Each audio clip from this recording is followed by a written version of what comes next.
ఎన్టీఆర్ ఇచ్చిన రాజకీయ అవకాశంతోనే ప్రజాసేవలోకి వచ్చానని మంత్రి తుమ్మల నాగేశ్వరరావు గుర్తు చేసుకున్నారు. కొత్తగూడెంలో నిర్వహించిన కమ్మవారి వనసమారాధనలో తుమ్మల పాల్గొన్నారు. కులానికి తలవంపులు తెచ్చే పనులు కాదు, చరిత్రలో నిలిచే పనులు చేస్తామన్నారు. పూర్వీకుల ద్వారా వస్తున్న వనసమారాధన ఐక్యతకు, ఆరోగ్యానికి ఉపయోగకరమన్నారు. వ్యవసాయ ఆధారంగా ఉన్న కమ్మ కులం విద్యనే నమ్ముకుని అనేక రంగాల్లో రాణిస్తున్న విషయాన్ని ప్రస్తావించారు. అమెరికాలో ఉన్నత స్థానాల్లో కమ్మవారు స్థిరపడ్డారని తెలిపారు. కులాలకు మతాలకు అతీతంగా అందరినీ కలుపుకునే మంచితనం కమ్మవారి సొంతమని పేర్కొన్నారు.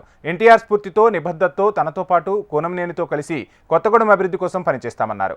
ఈ కార్యక్రమంలో కొత్తగూడెం ఎమ్మెల్యే కోనంనేని సాంబశివరావు తదితరులు పాల్గొన్నారు.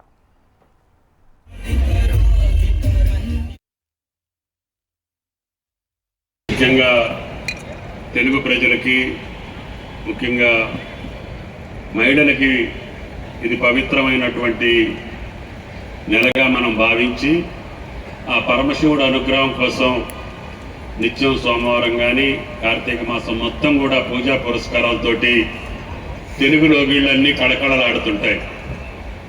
అటువంటి ఒక పవిత్ర మాసాన అందరం కూడా ఈ ప్రకృతి వనాల్లో భోజనం చేసుకునే సంప్రదాయాన్ని మన పూర్వీకులు మనకి ఇదొక సైంటిఫిక్గానే ఏర్పాటు చేశారు.